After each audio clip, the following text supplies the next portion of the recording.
BA part first समाजशास्त्र प्रथम प्रश्न पत्र में यहाँ समाजशास्त्र की प्रकृति हमने देखी थी और इसमें हम अब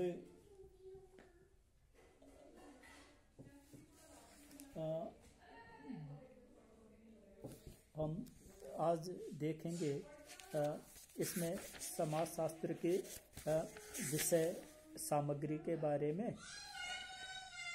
तो यहाँ पर आप ये देखिए समाजशास्त्र के विषय सामग्री में दुर्खिम है, तो दुर्खिम ने कुछ इसका बताया है।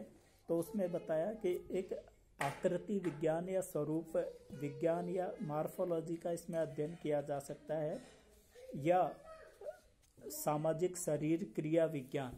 तो जिस तरीके से मनुष्य का शरीर होता है या अवयव होते हैं, अनेक अंगों से शरीर का निर्माण होता है, वैसे ही क्या है कि अनेक निर्मायक इकाइयों से समाज का निर्माण होता है। तो इसका अध्ययन करना चाहिए। और तीसरा उसमें यह बताया गया कि प्रकृति में कुछ सामान्य नियम होते हैं जो सभी सामाजिक विज्ञान में उनका विशेष महत्व होता है, तो उनका अध्ययन समाजशास्त्र कर सकता है। जैसे जिन्सबर्ग है, उसने भी बताया एक तो सामान्य आकृति विज्ञान, दूसरा सामाजिक नियंत्रण, जैसे जनरीति, रूढ़ि, प्रथा, परंपराएं, परिपाटी, शिष्टाचार, कानून, फैशन, धुन, ये समाज में नियंत्रण या व्यवस्था बनाए रखते हैं।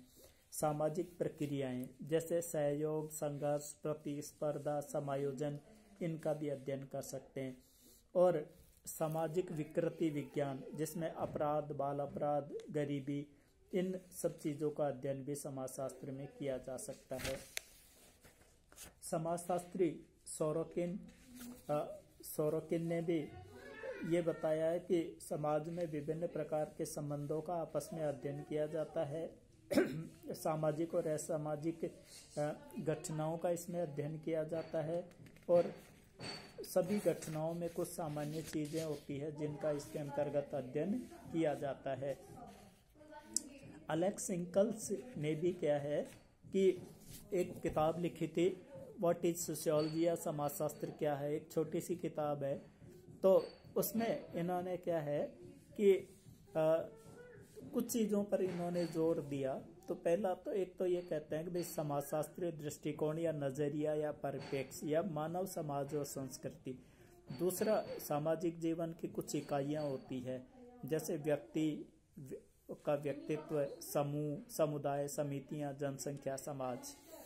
आधारभूत सामाजिक संस्थाएं परिवार से लेकर के और राजनीतिक तक की संस्थाएं। मौलिक सामाजिक प्रक्रियाएं जैसे स्तरीकरण, विभेदीकरण, सहयोग, समायोजन, सात्मीकरण, सामाजिक संघर्ष, संचार, समाजीकरण, सामाजिक मूल्यांकन, सामाजिक नियंत्रण, सामाजिक विचलन, सामाजिक एकीकरण, सामाजिक परिवर्तन आदि। तो इनके अध्ययन पर इन्होंने जोर दिया है।